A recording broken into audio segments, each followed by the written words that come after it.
Do you want to become a talk show host? Do you have a great idea?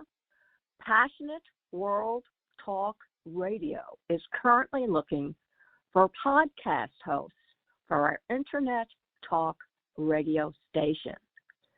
Please email us at pwrnetworkllc@gmail.com with your name, email address, cell phone number, and podcast topic. In return, you will receive a 3-minute intro on air to a live audience about your podcast. Remember, just email us your name, email address, and your podcast topic, and in return, you will receive a free 3-minute intro on the air. How cool is that?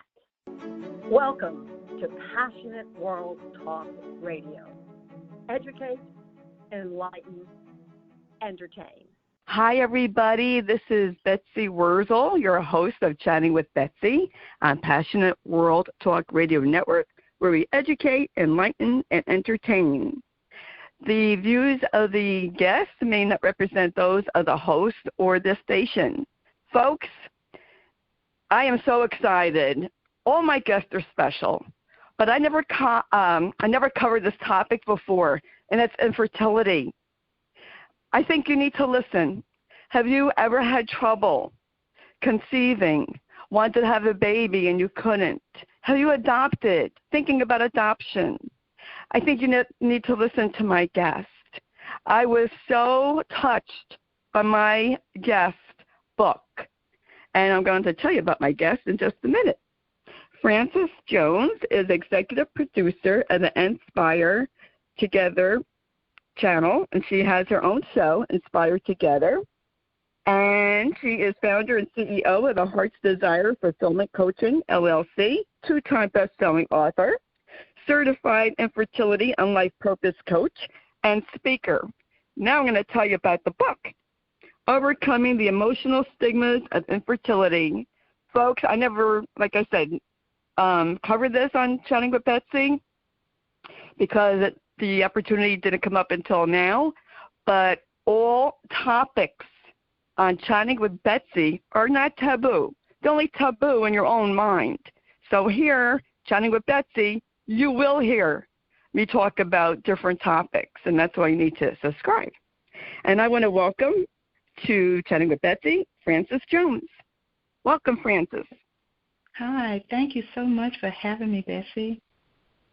Oh, you're welcome, and I want to thank you from the bottom of my heart, number one, for coming on my show, but number two, for writing this book. I was so touched. And, folks, I'm going to tell the audience, it is raw, it's powerful, it's emotional. Now, I myself personally I've not had that problem with infertility. So your book helped me to realize the emotional stress of that situation and, you know, what you felt. It just came so across that I wanted to hug you. I wish I could hug you. So thank you for writing this book. And this is for men and women. It's not just for women. I want to make that clear. It's for men and women because there are men who cannot have children. It's not just women. People think that, but it's not. So please tell the audience, Frances, why you wrote the book and what would you like for them to take away. That's what I ask every author. Okay. So I wrote the book because I had hidden my heartache, my pain, my emotions, my truth for so many years. And even those closest to me, including my husband, didn't really understand or even realize the depth of the emotions, the wounds, the pain that I had gone through. And I'm a very private person. Sharing my life in this way is not something normal for me, but I realized after I was able to come out of the dark zone, after I was able to find peace with not being able to have children, I knew there were others who were yet struggling. And I felt it was my responsibility to share what I had gone through. So I put aside my own feelings. I put aside my own reservations to help others to be able to find a place where they no longer let infertility control their life. And like you said, infertility impacts men and women. And even writing the book, I wanted to be able to do something in addition to just helping those who are struggling with those negative emotions. There are so many people who have been blessed not to be impacted by infertility, but they're not aware of the hurt that we who have been impacted go through. And sometimes individuals make comments, and I think sometimes those comments are well-intentioned, but they make comments that are very hurtful to the person who's dealing with infertility. They make comments that, why don't you have children? When are you going to have children? Do you even want children? Not realizing that the individual is going through surgeries perhaps, going through painful treatments, doing all they know how to have children. And to be asked those type of questions are very hurtful and insensitive, actually. And so I wanted my book to bring awareness to those who don't understand the plight. And hopefully, as the awareness begin to spread abroad and others become to understand what we who have been challenged with infertility are going through, then it will bring forth more compassion, more sensitivity, more understanding, and people will think about the questions and the comments that they're making before they make them. So that's I just got goosebumps. Oh, thank you. I just got goosebumps. I'm here in New Jersey. I'm sweating, like I got goosebumps of what you just said, because it's Frances, what you said is so beautiful, and I understand because, I came from caregiving for my husband, and to teach about that, and people do say insensitive things to others that are hurtful, and they don't know. Maybe it's lack of knowledge. This is why we need to educate and bring awareness. So I love that you're doing that, and, out of a tragedy comes something beautiful in many ways. And your book came out of your painful experiences to help others. And I love that you said, you putting aside, your, personal issues to bring awareness. And I did the same thing for Alzheimer's. So I definitely can relate to that. I've heard people say to others, when they had a miscarriage, well, you could have another one. You're young, you can have another one. But that's painful, because what people need to realize is you lost, or not you, just, anybody lost that baby. It can't be replaced. It's not a toy. And I wish people would realize this, that children are not replaceable. So don't say to someone, oh, you can have another one. Because that's very hurtful. And I'm a Jersey girl. I'm going to say this. It's insensitive. Very insensitive.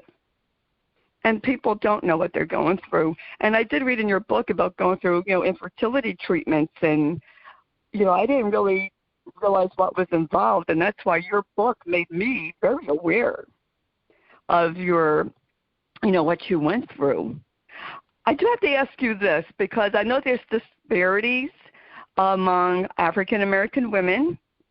Did you feel, when you complained about menstrual pain, I'm going to get very blunt here in this show, that you were ignored? Because I know doctors ignore women to begin with, but did you feel that you were ignored even more because you are an African-American woman, and that your problem with infertility was not taken seriously?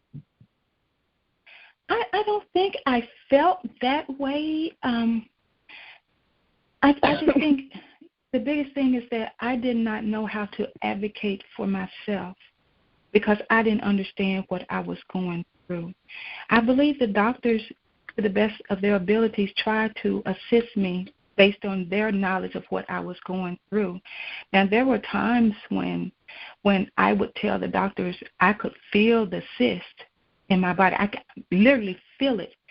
And I got the impression that they didn't think that I was really feeling what I said I was feeling, that maybe I was, misunderstanding something. But no, I could actually feel the cyst. It was a huge size. And so, trying to get them to understand that, I didn't know if I never considered that had to do with, me being an African-American woman, or maybe they thinking that, she's not a medical professional. She doesn't know what she's talking about. But the long story short, they saw that I was right when they started doing the x-rays and the sonograms, and they saw the cyst.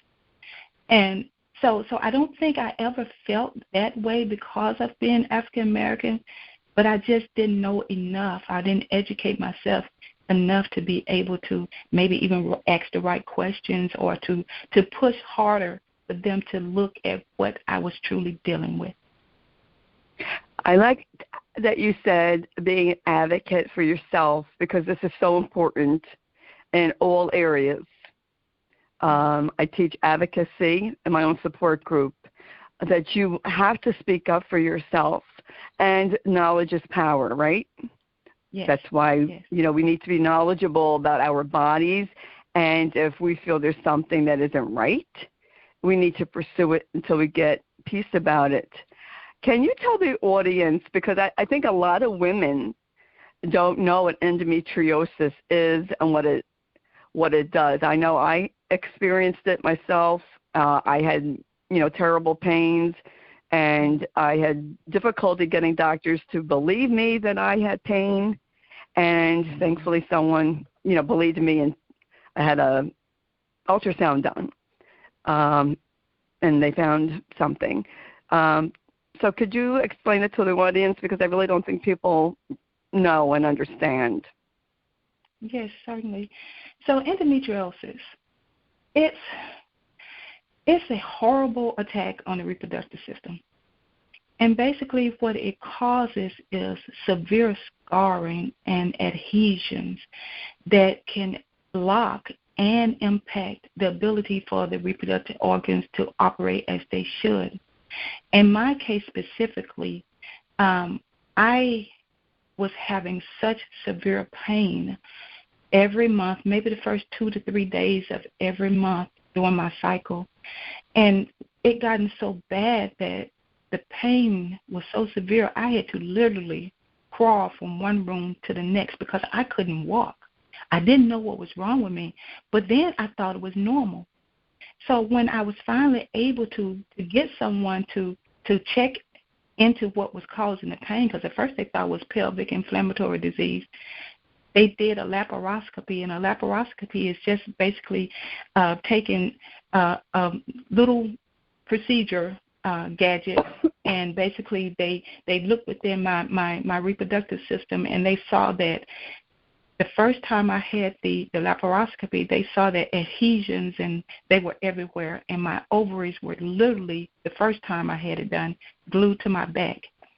And so it was blockage. It was horrific pain, and like I said, it was scarring everywhere.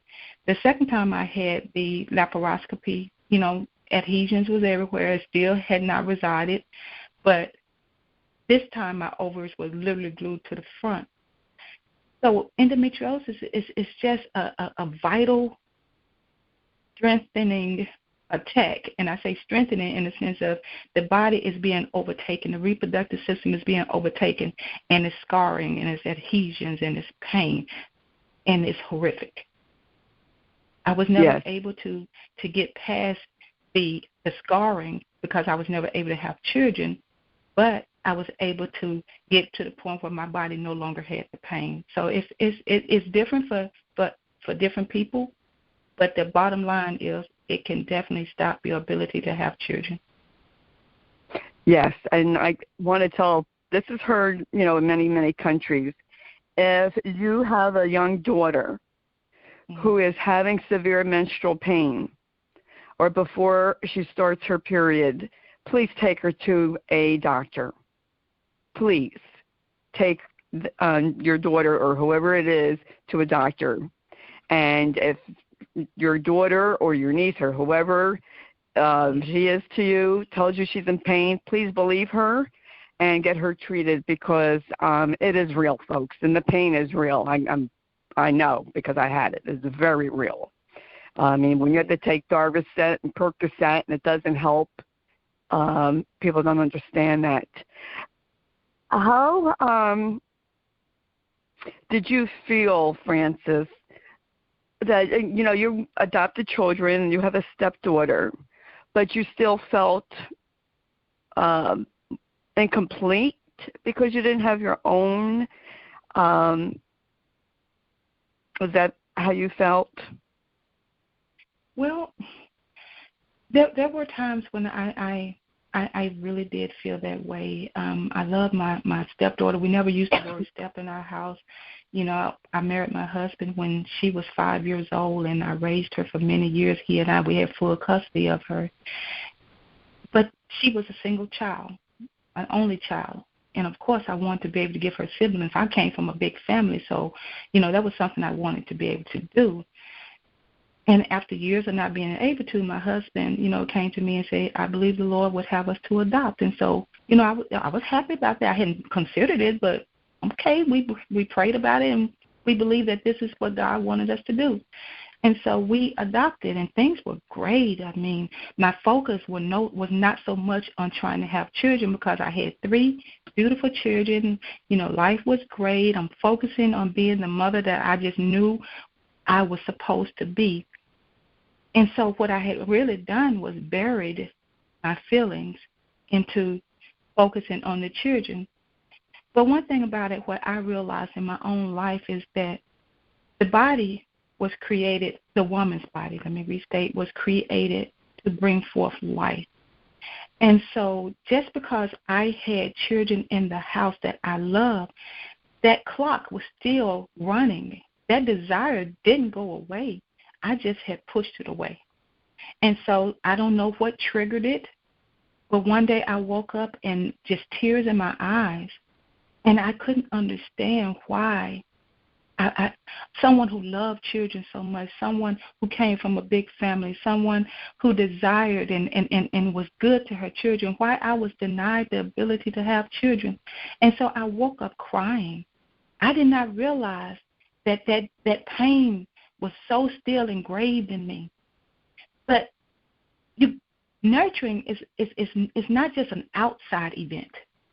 It's an inside event, because when you see, or when I see, let me state it, when I see a woman who is pregnant, I admire her. She has something. She's experienced something that I wasn't able to experience, and I wanted to experience that. Adoption is not a Band-Aid.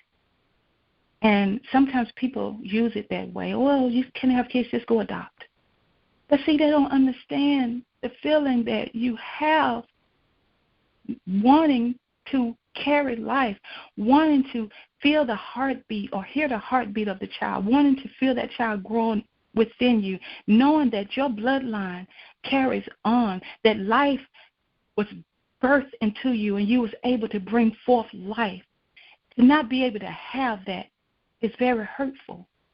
And so when I woke up that morning and I realized that yet I have children, I was not able to experience one of the greatest miracles in earth. It set me back. Yeah, and I could only imagine how that is. And I mean, I don't know if you feel this way, but I know when I would read about, you know, children getting abused by their parents and, you know, killed, I was like, where's the justice? These people are doing this, and then there's people who really want children and can't have it. Why? You know, why is it like that? Yes. Did you ever feel that way? I felt that way then, and I still feel that way. Because, like I said, I love children so much, and they didn't ask to be here, but since they are, they deserve the best. And so, yes, even every time I hear it, every time I see it on some broadcast or something like that, yes, it stirs those emotions up because, like you said, there are so many who would give up an organ to be able to conceive and bring forth life. And to have others who take that blessing and that's what it is, for granted and not appreciated, yes, it brings forth anger. It does. It brings forth resentment. Why were they able to and I couldn't? Yes, it does. And it's still today, but I think that's that advocate in me that gets so charged up, that compassion, that love that I have for children, and knowing that innocent child couldn't do anything to protect themselves. Yes, so yes, I still feel that way. That's understandable. Very understandable. I have a different, situation. I get envious when I see older couples enjoying life, knowing that I never had that because my husband died at the age of 66. So, and even before that, he was ill, so I didn't get to enjoy the retirement years. So, you feel like you're denied something, and you question. But God is, depending what someone's belief is, is wise, and we don't know why God does what He does. We just don't.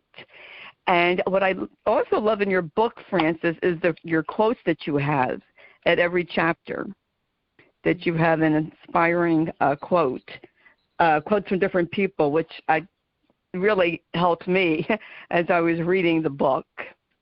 And I just think your book is wonderful. How did you turn yourself, for lack of a better word, turn yourself around to taking your sorrow and to where you are today, being an advocate and helping other women deal with infertility? Well, I realized that my experiences, at first I thought they were about me. And then I realized that it wasn't just about me, that there were others who were going through what I had gone through. And I knew that they needed somebody. So I was able to turn myself around by knowing that I was going to take my life and be an advocate for somebody else. I was going to take my story and make it purposeful, make it useful. I was going to be able to say, hey, I was able to come through this and you can too. I wanted to give my pain a purpose. I wanted to give, I could not let my life, infertility rather, be the final chapter of that part of my life. I couldn't let it be that. And so I had to be able to find a purpose for what I had gone through. If I couldn't have children, then let me console someone who is going through and maybe they can have children. Or maybe it's something else I can do. I just needed to use it for something. It just couldn't go wasted. And I believe that's how God is. The things that we go through, they're not wasteful. They're for a reason. And That's if true. we are willing to understand that there's purpose, with every experience that we've gone through, someone needs our story. Someone needs our experience. Someone needs the pain that we've gone through in order to help them get past their pain. And when I took the focus off of me and put the focus on where it should be, which is on others who are going through what I've gone through, it became easier and easier. But as long as I kept the focus on me, I stayed in that mode of pain. I stayed in that mode of sorrow. And if I had not changed what I was doing, what I was thinking, what I was saying, I probably would still be stuck there. But I was willing to change what I was doing and how I believed in myself. You're amazing, Frances. I'm just in awe of you. And I forgot who the person was. I heard this man speak at a summit, and he said to me, it really spoke to my heart. He said something to the fact of, don't ask why you. Ask why not you. Why not? And see the bigger picture that God has for you. Because you don't know how God is going to use this, or whoever people choose to believe in, what it's going to happen and in the future, and how your life, what you experience, what I experience, has touched many people. We don't know the ripples. And that is what this guy was trying to say, and that's what I got out of his speech, is that don't ask why. Say, well, why not me? Maybe God, has a great purpose for me, and we're not seeing the whole picture. And that may not console some people who have lost their loved ones. Believe me, I know that. But, I believe in paying it forward. And I get your passion. I love your passion. I could hear it. I read your passion in your book. I want people to buy your book, Overcoming the Emotional Stigmas of Infertility. People, you need to get this book. Where can people purchase your book, Frances? They can purchase it on Amazon, Barnes & Nobles, and other online retail stores.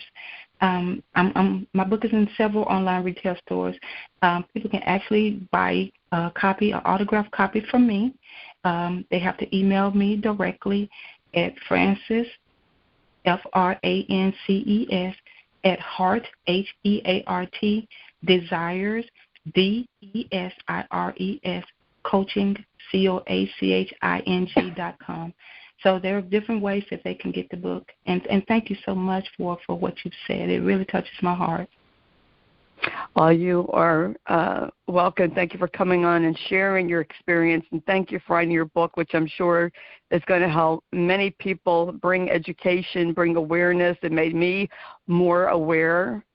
I thank God that I was able to have a child before I had endometriosis. I don't know if I would have been able to have children after, to be honest with you. And I was told when I was young, because I have a thyroid problem, that I may not be able to conceive or may not be able to carry a child. So that I feel blessed. I feel very blessed. My child has special needs, but he is a blessing. He is my earth angel. And we really have to count our blessings, and I know that your children are very blessed by having you as their mom. Thank you so much. And your book is just, when I get excited, folks, I can't help it. I repeat myself because the book is just that wonderful. And really, if you know anyone who's going through infertility, or, buy them this book, give it to them as a gift, and tell them about Frances. And can they get in touch with you through your email that you just gave, Frances, if they want counseling from you? Yes, and they can also go to my website. My website, they can just, go to Google and type in Heart Desires Fulfillment Coaching, or they can go to www.heart, HEART, desires, DESIRES, coaching.com. And they'll find me there. Oh, thank you. Thank you very much, Frances. Best wishes to you. And again, thank you for writing this book and coming on Chatting with Betsy to share your story. Folks, please share this podcast to help other people. Chatting with Betsy is about helping others. And when you share the podcast, it's helping other people. I don't do what I do for glory. I do it to help other people because, we all think we're alone in how we feel. We think no one else is going through an experience. And guess what? There are other people going through experiences. And this is why we need to share our stories so people know that they're not alone, that there is someone else going through or went through that experience, and they wrote a book to help you.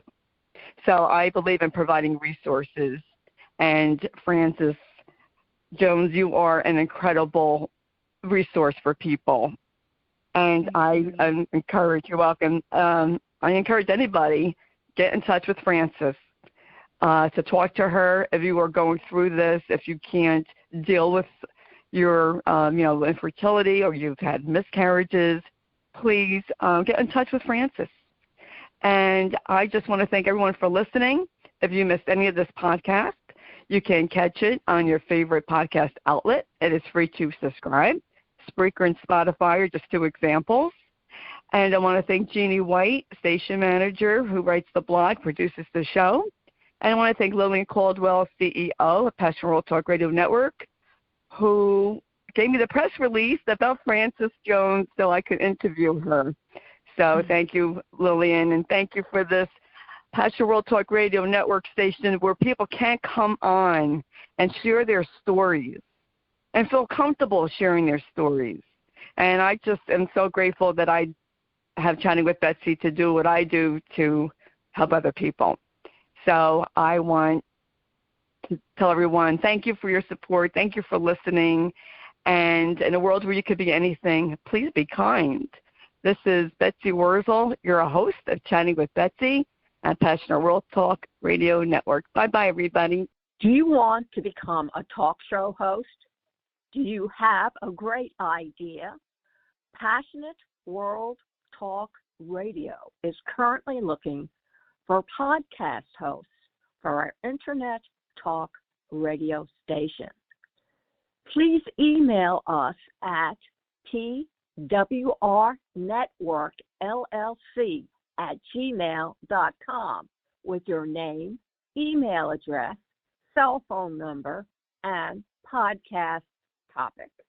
In return, you will receive a 3-minute intro on air to a live audience about your podcast. Remember, just email us your name, email address, and your podcast topic, and in return, you will receive a free 3-minute intro on the air. How cool is that? Thank you for listening to Passionate World Talk Radio. You can listen to this program all over again by going over to https://passionateworldtalkradio.com. You can also hear it on Spotify, Spreaker, Amazon Alexa, AMFM247.com every Tuesday evening between 8 and 9 p.m. YouTube, Facebook Live, LinkedIn, and all the other podcast directories one can find on the Internet.